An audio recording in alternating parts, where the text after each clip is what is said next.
বিশ্ব যখন ডোনাল্ড ট্রাম্পের ওভাল অফিসে ভাষণে যুদ্ধের সমাপ্তির আভাস ফুটছিল, ঠিক তখনই আকাশ ছিঁড়ে ঢেলল ইরানের শত শত ক্ষেপণাস্ত্র। প্রেসিডেন্ট ট্রাম্পের ১৯ মিনিটের ভাষণে যখন ইরানের সামরিক সক্ষমতা নিয়ে তাচ্ছিল্য করা হচ্ছিল, ঠিক তখনই কয়েক মিনিটের ব্যবধানে চ্যালেঞ্জ ছুড়ে দিল তেহরান।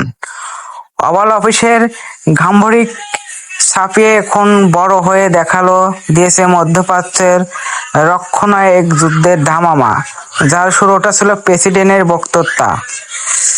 ঠিক ১৫ মিনিটের ব্যবধানে বৃহস্পতিবার আল জাজিরার প্রতিবেদনে জানানো হয়েছে, ট্রাম্পের ভাষণ শেষ হওয়ার কিছুক্ষণের মধ্যেই ইরান ইসরায়েলের ঠিক একাধিক ক্ষেপণাস্ত্র নিক্ষেপ করেছে। ইসরায়েল সামরিক বাহিনী জানিয়েছে, তারা ইরান থেকে ছোড়া ক্ষেপণাস্ত্র শনাক্ত করেছে, তা প্রতিহত করে প্রতিরক্ষা ব্যবস্থা সক্রিয় করা হয়েছে। সংক্ষিপ্ত বিবৃতিতে বলা হয়েছে, হুমকির মোকাবেলা তাদের প্রতিরক্ষা ব্যবস্থায় কাজ করেছে। এর আগে ভাষণে ট্রাম্প জানিয়েছে, চলমান যুদ্ধে ইরানের নৌ বিমান শক্তি বড় ধরনের ক্ষতির মুখে পড়েছে। দেশটির অনেক শীর্ষ নেতা নিহত হয়েছে। তিনি আরো বলেছেন, ইরানের ক্ষেপণাস্ত্র ড্রোন হামলার সক্ষমতা উল্লেখযোগ্যভাবে কমে গেছে। একই সঙ্গে ইসরায়েল ও উপসাগর মিত্র দেশগুলোর প্রশংসায় তিনি বলেছেন, যুক্তরাষ্ট্র তাদের ব্যর্থ হতে দেবে না। ট্রাম্প আরো দাবি করেছেন, ইরানে বিভিন্ন দেশে হামলা চালিয়ে প্রমাণ করেছে যে তাদের কখনোই পারমাণবিক অস্ত্র অর্জনের সুযোগ দেওয়া উচিত নয়।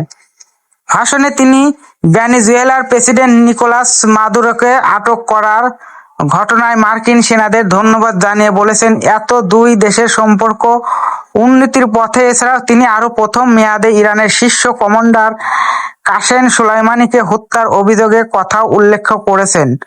উল্লেখযোগ্য বিষয় হলো, গত ২৮ ফেব্রুয়ারি থেকে যুক্তরাষ্ট্র ইসরায়েলের যৌথ হামলার জবাবে ইরান ধারাবাহিকভাবে ক্ষেপণাস্ত্র ও রণহামলা চালিয়ে আসছে। এতে শুধু ইসরায়েলই নয়, আঞ্চলিক স্থিতিশীলতা ও বৈশ্বিক জ্বালানি বাজার ও বিমান চলাচলে বড় ধরনের প্রভাব পড়েছে। বিশ্বাস করার আশঙ্কা করেছে, পরিস্থিতি দ্রুত নিয়ন্ত্রণে না এলে এটি বৃহত্তর আঞ্চলিক সংঘাতে ডুব দিতে পারে।